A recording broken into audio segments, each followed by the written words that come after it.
Hello students, कैसे हैं आप सब लोग। ह्यूमन कैपिटल फॉर्मेशन का पार्ट 1 हम लोगों ने पढ़ लिया था। आज हम ह्यूमन कैपिटल फॉर्मेशन का पार्ट 2 पढ़ेंगे और इस पूरे चैप्टर को आज खत्म करेंगे। राइट, हमने पिछली क्लास के अंदर पढ़ा था sources of human capital formation. एक बार क्विकली रिकैप दे दो, 5 के 5 सोर्सेस कौन सा था। एजुकेशन था, हेल्थ था, ट्रेनिंग देनी पड़ेगी आपको, माइग्रेशन था और लास्ट था इंफॉर्मेशन। अब हम पढ़ेंगे क्लास ह्यूमन कैपिटल फॉर्मेशन के इंपॉर्टेंस यानी कि बेनिफिट्स। अगर अगर क्लास किसी भी कंट्री के अंदर, यार देखो, किसी भी कंट्री के अंदर जो ह्यूमन रिसोर्सेस है ना, वो उनके असेट हैं। अगर हमारे अंदर टैलेंट है, स्किल्स है और अच्छी आदतें हैं कुछ, मैं ये नहीं कह रहा कि सिर्फ सब पढ़े लिखे हों। कई बार पढ़े लिखे लोग भी ऐसी हरकत करते हैं जो नहीं करनी चाहिए, और कई बार अनपढ़ लोग भी ऐसी हरकत करते हैं जो करनी चाहिए, जो अच्छा होता है वो काम कर देते। तो ऐसा नहीं कि सिर्फ एजुकेशन, कोई भी टैलेंट, कोई भी स्किल्स होना चाहिए। बहुत सारे बड़े बड़े अमीर लोग हैं जिन्होंने बहुत बड़े बड़े बिजनेस को स्टैब्लिश किया है, कॉलेज ड्रॉप आउट करके, स्कूल ड्रॉप आउट करके वो बहुत बड़े बने। इवन रैंक 1 पे भी, इंडिया में भी देख लो, क्लास बाहर भी देख लो, बहुत सारे ऐसे लोग होते हैं। राइट, तो यार आपके अंदर टैलेंट और स्किल्स अगर है तो इससे क्या होगा। सबसे पहली बात तो हम कंट्री के एसेट कहलाएंगे। अगर अगर बच्चा अच्छा हो, माँ बाप की नज़रों में बच्चा कुछ लाइफ में बन जाए, सक्सेसफुल बन जाए, तो वो बच्चा कहीं ना कहीं घर के लिए वो एसेट होता है, लोगों को प्राउड रहता है, अच्छा फील होता है। और वहीं पे अगर वो खराब बन जाए, गलत बन जाए, गलत संगति में पड़ जाए और वो गलत काम करने लगे, तो वही चीज़ घर वालों के लिए क्या बन जाती है, लाइबिलिटी, टेंशन बन जाती है। तो वही बच्चा एक टाइम पे एसेट बन जाता है और वो एक टाइम पे क्लास बन जाता है लाइबिलिटी। तो नेशन के लिए भी ऐसा है। अगर हम सब लोग पढ़ लिख के कुछ अच्छा करेंगे, सही चीज़ करेंगे, देश को आगे ले जाने में, अपने घर वालों को, अपने पेरेंट्स को, अपने सोसाइटी को अगर क्लास हम ग्रोथ में अगर हम लेके आएंगे, तो ये हमारे लिए हम असेट बनेंगे इकोनॉमी के। और वहीं पे क्लास हम लोग गलत चीज़ करेंगे तो क्लास हम क्या बन जाएंगे, लाइबिलिटी बन जाएंगे। तो इंपॉर्टेंस क्या है, बेनिफिट क्या है, role of human capital formation. Right, benefit और role of human capital formation. सबसे पहला, ह्यूमन कैपिटल फॉर्मेशन एफिशिएंसी और प्रोडक्टिविटी बढ़ाता है फिजिकल कैपिटल की। देखो यार, मैं हमेशा एग्जांपल देता हूं, पेपर में भी आया था ये एग्जांपल, कि अगर कोई अच्छा पायलट है तो वो हवाई जहाज का भी अच्छे से ख्याल रख सकता है। अगर पायलट अच्छा है, यानी ह्यूमन कैपिटल, टैलेंट, और हवाई जहाज मतलब फिजिकल कैपिटल, तो अगर पायलट अच्छा है तो हवाई जहाज का ख्याल भी अच्छे से रख सकता है। और साथ में जो पैसेंजर्स उड़ते हैं, 200-300 लोग उड़ते हैं क्लास हवाई, मतलब हवाई जहाज से यात्रा कर रहे होते हैं, सफर कर रहे होते हैं पैसेंजर्स, उनका भी ख्याल रख सकता है। सोचो यार, अगर पायलट बहुत अच्छा है, पायलट के अंदर बहुत टैलेंट, बहुत स्किल है, तो अगर कुछ थोड़ी बहुत इश्यूज है भी, बहुत ज़्यादा इश्यूज अगर प्लेन में रहेगा फिर तो वो कुछ नहीं कर पाएगा। बट अगर थोड़ा बहुत इशू तो उसका टेक केयर कर पाएगा। लेकिन अगर बहुत ज़्यादा इशू है फिर तो देखो, फिजिकल कैपिटल और ह्यूमन कैपिटल दोनों ही अच्छे होने चाहिए। मैं ये नहीं कह रहा कि पायलट बहुत अच्छा है और हवाई जहाज खराब है तो कैसे काम चलेगा, या फिर हवाई जहाज बहुत एडवांस टेक्नोलॉजी का है, पायलट में थोड़ी बहुत कमी है तो भी चल जाएगा, ज़्यादा कमी हो तो नहीं चलेगा, फिर तो क्रैश होना तय है। तो ये कहता है कि अगर आपका वर्कर अच्छा है तो वर्कर जो आपकी मशीन है उसका भी अच्छे से ख्याल रख पाएगा। एक अच्छा ड्राइवर गाड़ी की केयर अच्छे से कर पाएगा, ये है सेंस इसका। दूसरा क्या है, bring positive change in work environment. देखो यार, अगर फिजिकल कैपिटल, अगर आपके अंदर ह्यूमन कैपिटल है, टैलेंट है, स्किल्स है, पंक्चुअलिटी है, कुछ भी आपके अंदर क्लास बेटर है, एक्सपीरियंस है, तो यार आप ना वर्क इन्वायरमेंट में हमेशा एक पॉजिटिविटी लेके आते हो। आप हमेशा पॉजिटिव रहते हो कि हाँ यार, बी पॉजिटिव, अच्छा हो जाएगा। कोई टास्क मिलता है तो आप सोचोगे हाँ इसे कैसे करना है। बचने का बहाना नहीं ढूंढते आप, करने की वजह ढूंढते हो। अभी मैं आपको कोई टास्क दूं तो कई सारे बच्चे बोलेंगे अरे यार कैसे होगा, छोड़, मैं क्या करूंगा, वीडियो ही तो है, क्या करना। लेकिन कुछ बच्चे होंगे जो सीरियस होंगे, जो बोलेंगे यार मैं करूंगा, टाइम निकालूंगा, एक्स्ट्रा टाइम, कोशिश करते हैं, थोड़ा बहुत देखते हैं, 1 घंटा कम खेलेंगे, 1 घंटा कम सोएंगे, आज थोड़ी और मेहनत कर लेंगे आज। राइट, तो यानी कि वो पॉजिटिव रहते हैं। तो पॉजिटिव पर्सन क्या रहता है क्लास, जो हमेशा हर चीज को, चैलेंज को एक्सेप्ट करने के लिए रेडी रहे, वो बहाने ना बनाए, है ना, तो वो पॉजिटिव रहे हमेशा, वो कहीं ना कहीं पैसिव सोच रखे अपनी। रेज इक्विटी एंड पार्टिसिपेशन, अगर लोगों के पास टैलेंट रहेगा, स्किल्स रहेगा, तो वो अच्छी अर्निंग करेंगे और सोसाइटी में हर चीज़ में इक्वली पार्टिसिपेट करेंगे, वो पिछड़े नहीं रहेंगे कहीं पे। इन्वेंशंस होंगे, इनोवेशंस होंगे और टेक्नोलॉजिकल एडवांसमेंट बहुत इंपॉर्टेंट है। क्वेश्चन पूछा जाता है कि कैसे कैसे ह्यूमन कैपिटल फॉर्मेशन से इन्वेंशन, इनोवेशन और टेक्नोलॉजिकल एडवांसमेंट होता है। तो ऑब्वियसली क्लास, जितने भी साइंटिस्ट होते हैं या साइंस एंड टेक्नोलॉजी में काम कर रहे हैं, वो कंटिन्यू रिसर्च एंड डेवलपमेंट कर रहे होते हैं, R&D का काम कर रहे होते हैं। कई कई साल लग जाते हैं उनको रिसर्च करने में, किसी चीज़ को फाइनलाइज करने में। तो नए नए इन्वेंशंस होते हैं। भाई टैलेंट से ही तो इन्वेंशन होगा, मशीन थोड़ी इन्वेंशन करके कोई मशीन बना देगा। भाई मशीन इंसान ही तो बनाएगा, इन्वेंशंस होंगी वो इंसान ही तो करेगा। ह्यूमन कैपिटल, आपका टैलेंट, आपका स्किल्स है, उससे क्लास आप क्या करते हो, इन्वेंशन करते हो। या कोई पुरानी चीज है उसमें क्लास आप इनोवेशन करोगे। पुराने कंप्यूटर देखो, आजकल के कंप्यूटर देखो, पुराने टेलीविजन देखो, आजकल के टेलीविजन देखो, पुराने स्मार्टफोन देखो, आजकल के स्मार्टफोन देखो, पुराने कैमरे देखो और आजकल के कैमरे देखो, बहुत एडवांस टेक्नोलॉजी मिलती है। तो टेक्नोलॉजिकल एडवांसमेंट तभी होगा जब आपके पास ह्यूमन कैपिटल होगा। तो कंट्री के अंदर अगर टैलेंट भरा हुआ है, स्किल्स भरा हुआ है, तो नए नए इनोवेशन, इन्वेंशन भी देखने को मिलेंगे। ये बहुत कॉमन पॉइंट है क्लास कि अगर आपके अंदर ह्यूमन कैपिटल है, आपके अंदर कोई भी टैलेंट है, तो आप पैसा ज़्यादा कमाओगे। सीधी सी बात है, अर्निंग तो होगी ही और साथ में आपका जो लिविंग स्टैंडर्ड है वो भी बढ़ जाएगा। आपका लिविंग स्टैंडर्ड बढ़ जाएगा क्योंकि आप पैसा ज़्यादा कमाओगे। और कंट्रोल पॉपुलेशन ग्रोथ, ऐसा देखा गया है कि जो एजुकेटेड फैमिली रहती है उनकी छोटी फैमिली रहती है एज़ कम्पेयर टू अनएजुकेटेड लोगों की फैमिली ज़्यादा होती है। और मेल फीमेल के बीच में जो भेदभाव होता है वो भी अनएजुकेटेड फैमिली करती है। यानी कि जो पढ़े लिखे लोग हैं वो छोटी फैमिली बनाने में बिलीव करते हैं, ऐसा डेटा बताता है। और जो कम पढ़े लिखे रहते हैं क्लास, जो बेसिकली भट्टी में काम कर रहे होते हैं, ईट वीट उठाने काम कर रहे होते हैं, कोई लेबर का काम कर रहे होते हैं, उनकी फैमिलीज थोड़ी सी बड़ी होती हैं एज़ कम्पेयर टू 4-5 बच्चे होंगे। जबकि वो एक बच्चे को भी ढंग से खिला पिला के, उसको प्रॉपर न्यूट्रिशन दे के, अच्छे स्कूल में पढ़ा लिखा के, उसको टाइम दे के वो नहीं कर सकता है। इतना पैसा नहीं है उसके पास, लेकिन बच्चे 4 हैं, वो कैसे करेगा। और जो अमीर है वो बेसिकली वो 4 बच्चे पाल सकता है, एजुकेटेड फैमिली है, लेकिन फिर भी वो 1 ही 2 बच्चा करता है। ठीक है, हालांकि एक्सेप्शन हर जगह है क्लास। कहीं कहीं पे अगर किसी कंट्री की बात करें, किसी कंट्री में क्या हर लोग 4-5 7-8 बच्चे पैदा करते हैं, तो एक नॉर्मल है, वो एक्सेप्शन है। बट आमतौर पे देखा गया इंडिया के अंदर कि जो अमीर लोग हैं उनकी फैमिलीज थोड़ी छोटी होती हैं एज कम्पेयर टू जो गरीब लोग हैं उनकी फैमिली बड़ी होती है। तो एजुकेशन के थ्रू या ह्यूमन कैपिटल के थ्रू, टैलेंट के थ्रू क्लास में पॉपुलेशन ग्रोथ में कंट्रोल कर सकते हैं। तो ये है सारे के सारे benefit of human capital formation. Human capital formation के these are the benefits. Okay, next. तो थोड़ा बहुत आपको अपनी लैंग्वेज में, सिंपल लैंग्वेज में एक्सप्लेन करना है। मैंने आपको समझा दिया। आप अपनी बुक उठाओ, क्लास के टीचर से पूछो, वो जो लिखवाते होंगे ऑब्वियसली, नोट्स जो है बनाना स्टार्ट करो। फिर भी कोई दिक्कत है मुझे बताओ क्लास, मैं आप लोगों के लिए नोट्स प्रोवाइड करूंगा। अगर आप लोगों को दिक्कत आ रही है देन वैसे बेहतर यही होता है कि आप हमेशा किसी के नोट की कॉपी ना करके आप अपना खुद का बनाओ। आपने समझ लिया एक बार को, क्योंकि चीज़ें तभी तुम्हें लॉन्ग टर्म तक याद रहेंगी। नहीं तो तुम्हें टेंशन होगा कि मैं याद कैसे करूँ, मैं भूल गया, फिर रट्टा मारोगे तो दर्द होगा सर। तो इसलिए आप अपने आप करके चलो ताकि आपका हेडेक ना हो, आप चीज़ें याद हो जाए। अपनी लैंग्वेज बना बना के लिखना सीख जाओ। कब तक रट्टा मारो, ग्रेजुएशन में 4-4 पेज भरने होते हैं, कैसे लिखोगे रट्टा मार के। तो समझ के लैंग्वेज बना के लिखना चालू करो। अब अगर आप मुझसे दिसंबर जनवरी में पूछोगे सर अपनी लैंग्वेज बना के कैसे लिखें, तो बड़ा मुश्किल हो जाएगा। अभी तुम्हारे पास टाइम है, अभी तुम्हारे यूटी जो होंगे उसमें टूटी फूटी अंग्रेजी लिखना स्टार्ट करो, थोड़ा थोड़ा स्टार्ट करो। और धीरे धीरे और पेपर होंगे स्कूल में, कई सारे पेपर्स होते हैं, उनमें लिखना स्टार्ट करो धीरे धीरे, थोड़ा थोड़ा सा। कुछ गलतियां होंगी बट प्री बोर्ड तक पहुंचते पहुंचते वो गलतियां सुधर जाएंगी और बोर्ड में फाइनली अच्छा कर जाओगे आप। ये लिखने वाला काम, अपनी ओन लैंग्वेज बना के लिखने वाला काम एकदम नहीं होता है, वो धीरे धीरे ही होगा। Okay, problems of human capital formation. Human capital formation जब इतना अच्छा है, देश का टैलेंट इतना, मतलब ये अच्छी चीज़ है, सरकार इवन काफ़ी कोशिश करती है, फ्री स्कूल, फ्री जो एजुकेशन, फ्री हेल्थ, ये सब प्रोवाइड कराती है। तो समस्या क्या है? सरकारी हॉस्पिटल भी हैं, सरकारी स्कूल्स भी हैं, फिर प्रॉब्लम क्या है, क्यों टैलेंट डेवलप नहीं हो पा रहा?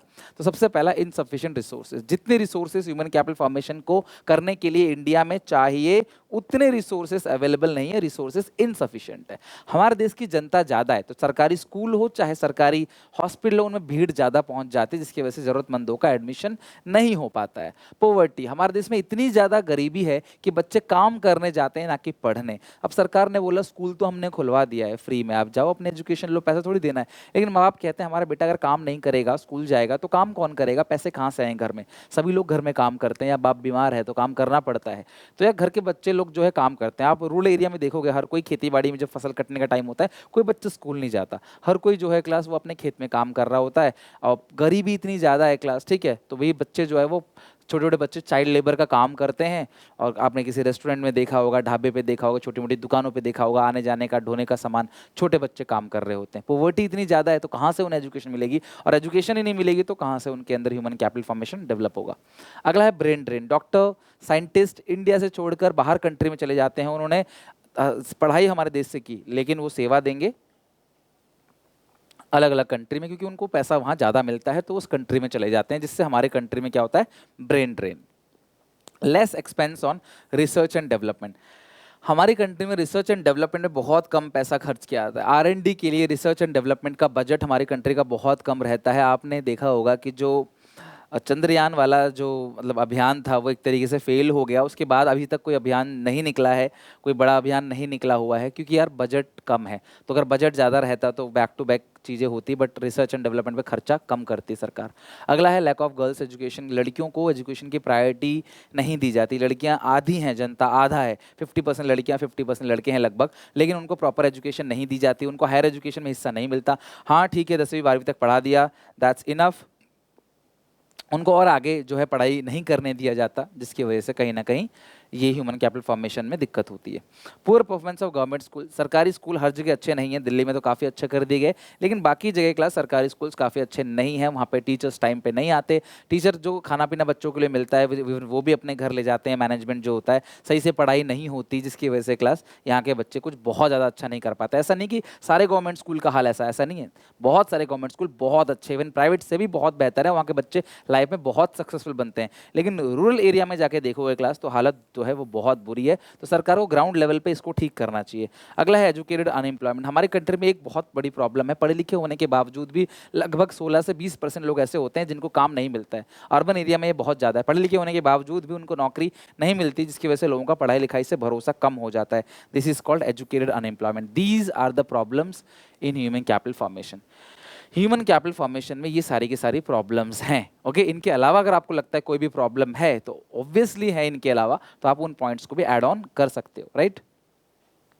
नेक्स्ट है ह्यूमन कैपिटल और ह्यूमन डेवलपमेंट। इसका डिफरेंस क्या है यार? देखो, ह्यूमन कैपिटल बेसिकली क्या है? आपके अंदर का टैलेंट, आपके अंदर का स्किल जो कि डेवलप किया जा रहा है किसी पर्पस के हिसाब से।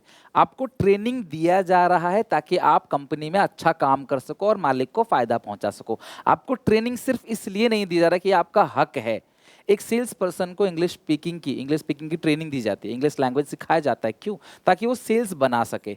This is called human capital, इसको ह्यूमन कैपिटल बोलते हैं। लेकिन ह्यूमन डेवलपमेंट एक वाइडर टर्म है, ह्यूमन कैपिटल एक नैरो टर्म है। ह्यूमन डेवलपमेंट के अंदर बेसिकली क्या होता है कि यार इसमें ह्यूमन को डेवलप करने की बात की जाती है। आपके घर वाले आपको एजुकेशन सिर्फ इसलिए नहीं दिया जा रहा आपको कि आप पढ़ लिए कुछ कमा सको। ऐसा होता तो अमीरों के बच्चे क्यों जाते स्कूल में? वो तो पहले ही अमीर हैं, उनका तो जीवन ऑलरेडी सेट है कि पैसा तो उनके पास है ही, इतना पैसा है कि उनकी पूरी पीढ़ियाँ खाएंगी, लेकिन फिर भी वो क्यों काम कर रहे होते हैं क्लास? क्योंकि ह्यूमन डेवलपमेंट, ताकि उनके अंदर क्लास हर चीज़ वो समझ जाएं, सही गलत का फैसला, उनका कॉमन सेंस, उनका way of talking, way of behaving in different situation, आप कैसा रिएक्ट करोगे, क्या बिहेव करोगे, ये चीज़ें समझ जाएं आपको। इसलिए आपको पढ़ाई लिखाई कराई जा रही है, ये आपका ह्यूमन डेवलपमेंट है। सो ये किसी पर्पस के लिए होता है, ये नैरो कॉन्सेप्ट है, और ये ओवरऑल होलिस्टिक डेवलपमेंट है। यहाँ क्लास ह्यूमन का डेवलपमेंट हो रहा होता है, ये किसी पर्पस के लिए नहीं है, ये आपका राइट है, राइट टू एजुकेशन। ये नहीं कि इसे पढ़ेगा वही जो कमाएगा कल को, नहीं, हर किसी का एजुकेशन का अधिकार है, वो ह्यूमन डेवलपमेंट है। लेकिन कंपनी में कोई पर्टिकुलर ट्रेनिंग दी जा रही है अगर आपको, तो ह्यूमन कैपिटल है। तो ये एक थोड़ा सा डिफरेंस है। ह्यूमन कैपिटल बहुत हद तक सिमिलर चीज़ें, बट डिफरेंस है। एजुकेशन सेक्टर इंडिया, अगर मैं इंडिया के एजुकेशन सेक्टर की बात करूं तो इंडिया में अभी भी सरकार को एजुकेशन सेक्टर में ज़्यादा पैसा खर्च करने की ज़रूरत है। और इंडिया में मेल फीमेल के बीच का जो एजुकेशन रेशियो है, लिटरेसी रेशियो है, वो आज भी डिफरेंस करता है, मतलब दोनों में डिफरेंस है। मतलब महिलाएं कम पढ़ी लिखी हैं एज कम्पेयर टू मेल का एजुकेशन जो लिटरेसी रेशियो है वो ज़्यादा है। तो गवर्नमेंट को क्या करना चाहिए? क्लास मोर खर्च करना चाहिए और एलिमेंट्री एजुकेशन पे। एलिमेंट्री एजुकेशन मतलब जो बच्चों को पढ़ाई दी जाती है, छोटे बच्चों को, उनके लिए सरकार को काफ़ी खर्च करना चाहिए। गवर्नमेंट स्कूल्स को सरकार को रेगुलेट करना चाहिए और गर्ल्स एजुकेशन को प्रमोट। वैसे सरकार करती है बेटी बचाओ बेटी पढ़ाओ, लेकिन क्लास सरकार को उसको ग्राउंड लेवल पे अप्लाई करना चाहिए। जितना ज़्यादा क्लास महिलाएं काम करेंगी, महिलाएं आगे बढ़ेंगी, हर जगह क्लास आपको पता है देश में महिलाएं काफ़ी आगे निकल रही हैं। तो काफ़ी जैसे प्रेसिडेंट के इलेक्शन में भी आपको पता है मुर्मू जो, मतलब कि मे भी नाम शायद मैं गलत प्रोनाउंस कर रहा हूँ, ठीक है, वो भी प्रेसिडेंट बनी महिला जो है, ठीक है। तो यार ये गर्ल्स एजुकेशन को सरकार को प्रमोट करना चाहिए। अगर सरकार गर्ल्स एजुकेशन को प्रमोट करेगी और एजुकेशन पे खर्च करेगी ज़्यादा, गवर्नमेंट स्कूल्स को बेहतर बनाएगी जैसे दिल्ली ने बना दिए, तो आई थिंक क्लास लोगों को जो एजुकेशन है वो बहुत अच्छे से मिल पाएगी। और अगर अच्छे एजुकेशन को लेके, वो देखो इंडिया में यूथ बहुत ज़्यादा है, जब उन यूथ को एजुकेशन मिलेगा तो वो क्लास पूरे इंडिया को चेंज करेंगे। यूथ को अगर एजुकेशन मिलेगा तो देश तरक्की की राह पे निकलेगा, देश आगे बढ़ेगा। तो youth education is very much important. तो क्लास सरकार को इन चीज़ों पर ध्यान देना चाहिए। पढ़े लिखे होने के बावजूद भी लोगों को नौकरी नहीं मिलती, सरकार को इसके लिए भी काम करना चाहिए कि यार अब इंसान पढ़ भी लिख लिया तो फिर नौकरी नहीं मिल रही तो कैसे काम चलेगा। तो जो हमारे पीछे जनरेशन आ रही है वो हमें क्या फॉलो करेगी? पढ़ लिख के देख यार क्या हो गया उसका, वो बेरोजगार पड़ा हुआ है, काम नहीं मिल रहा। पढ़ने लिखने होने के बावजूद भी अपनी कैपेबिलिटी से कम का काम करते हैं, जो काम उन्हें नहीं करना चाहिए वो काम करते हैं, क्योंकि जॉब है ही नहीं। तो पढ़े लिखे लोग भी क्लास डी ग्रेड का काम करते हैं, जो काम नॉर्मली नहीं करना चाहिए उनको, क्योंकि वो पढ़े लिखे हैं, वो कुछ और काम करेंगे लेकिन उनको वो काम मिल ही नहीं रहा। तो बेचारे क्या काम करते हैं? फिर वही काम करते हैं। तो ये एजुकेशन सेक्टर ऑफ इंडिया है और सरकार को इस पर काफ़ी इंप्रूवमेंट करने की ज़रूरत है, राइट। अब provision of free and compulsory education की बात करें, 2009 का राइट टू एजुकेशन एक्ट, ध्यान रखना राइट टू एजुकेशन एक्ट कब का है क्लास, 2009 का।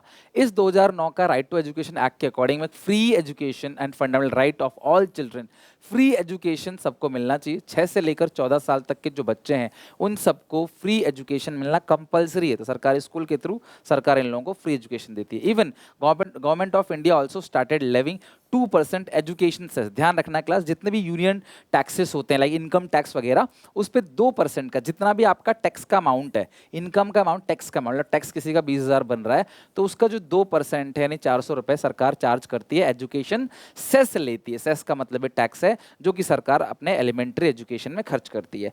इवन गवर्नमेंट सैंक्शन करती है large outlay for promotion of higher education को प्रमोट करने के लिए सरकार लोन स्कीम चलाती है बच्चों के लिए, सब्सिडीज देती है बच्चों के लिए हायर एजुकेशन में प्रमोट करने के लिए। तो कैटेगरी के जो लोग होते हैं, जो लोअर कैटेगरी के लोग होते हैं, उनको सरकार सब्सिडीज भी देती है, उनको सरकार जो स्कॉलरशिप भी देती है। इवन सरकार लोन का प्रावधान है गवर्नमेंट ऑफ इंडिया में कि भाई लोन जो है वो आप ले सकते हो अगर आप हायर स्टडीज़ के लिए जाना चाहते हो या फॉरेन स्टडीज़ के लिए जाना चाहते हो, तो सरकार लो रेट ऑफ इंटरेस्ट पे आपको एजुकेशन लोन भी प्रोवाइड कराती है ताकि लोग एजुकेशन ले सके, किसी भी तरीके से एजुकेशन को चीपर बनाया जा सके। तो ये है क्लास फ्री और कंपल्सरी एजुकेशन। तो इसमें राइट टू एजुकेशन एक्ट 2009 का ध्यान रखना, और एजुकेशन सेस जो लगता है वो कितना परसेंट, 2%, आप ये भी ध्यान रखना, राइट। तो इसके साथ फाइनली आज हमने ह्यूमन कैपिटल फॉर्मेशन खत्म किया। बहुत छोटा सा चैप्टर था, हमने 2 पार्ट में खत्म किया ताकि आप उसको याद भी कर सको। अब तुम्हारी जिम्मेदारी है कि हम लोगों ने यहाँ चैप्टर 1, 2, 3 और 5 4 चैप्टर हमने आज फाइनली आईईडी में खत्म कर दिया। अब तुम किसी भी कीमत पे, विच इज़ 50% ऑफ सिलेबस, हमने 50% सिलेबस खत्म कर दिया है। तुम्हारी जिम्मेदारी है आराम से अपनी बुक उठाओ, रीड करो, खुद की नोट्स बनाओ, मेरी वीडियो से समझ लो, फिर अपनी पढ़ाई करो और किसी भी कीमत पे 4 चैप्टर खत्म करो। अगर तुम 4 कर पाओगे तभी तुम 8 कर पाओगे, फिर तुम जाके इंडियन इकोनॉमी जो मैक्रो है वो भी कर पाओगे। 2 बुक है आपके पास, 4 चैप्टर है, आराम से 1 हफ्ते का टाइम लो और किसी भी तरह से क्विकली रिवीजन लेके इन चारों चैप्टर का फास्ट फॉरवर्ड करके देख लो और खत्म कर लो। प्लेलिस्ट के अंदर मैंने हर एक चैप्टर अरेंज कर रखा है लाइन बाय लाइन, चाहे इंडियन हो, मैक्रो हो, अकाउंट्स हो, इको, बीएसटी, सब कुछ ऑलरेडी अरेंज है, राइट।